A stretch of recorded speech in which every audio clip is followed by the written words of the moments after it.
You may not be as popular while in office as you were as an opposition figure. So how different would Martha Karua administration be, given the kind of support and the things they're quoting right now? It would be different because we would move reforms once. Once we say we are governing under the rule of law, your rights will be respected. I want to remind people that when Kibaki came in, he didn't come in with a new constitution. The constitution came almost the tail end of his second term. But things changed. The public was stopping police from corruption. People were getting services. So when the top shows seriousness, obedience to the rule of law, everything will change. And I can promise you that in 100 days, Kenya will have changed and followed the path of the rule of law. The resources will not be leaking into people's pockets. Public resources will be for use on priority needs of the public. So access to health, access to education. And remember, when I ran as Raila's deputy, we had promised Kenyans access to education from ECD up to university, funded by your taxes. That I still hold dear. Universal access to health.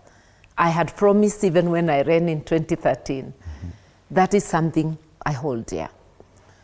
Once everything falls into place, this country will breathe again. Businesses will rise. We will stop borrowing from the local banks. The appetite for borrowing will be curbed. Therefore, capital will be released to businesses, because right now it's impossible for businesses to get money. Banks prefer to lend government at higher rates, making access to capital very expensive for businesses. You know, fighting corruption so that the business environment changes and the service delivery equally changes, ensuring that the best skills are employed in order to serve the public. So it will be different. Yes. Yeah. And if people at any stage feel that I am not doing what they want and that I should leave, I would actually leave, even if I disagree with them. Because we must... Simply because of public sentiment? Yes, that is the way it should be. They are the employer. We must take them seriously. We fire our employees, even in companies, and they leave. If you're required to give them 1 month's salary in lieu of notice, you do that. But you cannot insist on doing a job for an employer who has rejected you. So that's something I would honor. Yes. Yeah. The issue of integrity, you talked about Chapter 6 of this Constitution. It's probably been one of the biggest challenges for this country because implementation has remained a mirage. Now, what do you think needs to be done to ensure that Chapter 6 actually comes alive, to ensure we get the proper leaders? I think, one, it's Chapter 6 and the public. We need public awareness. And I am glad that as media houses, you're doing your bit by giving us the opportunity to discuss these things. Let us elect leaders we know will deliver.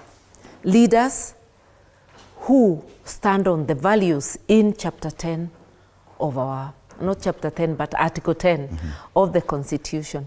Leaders who will be faithful to the public, leaders of integrity. Leaders who value community.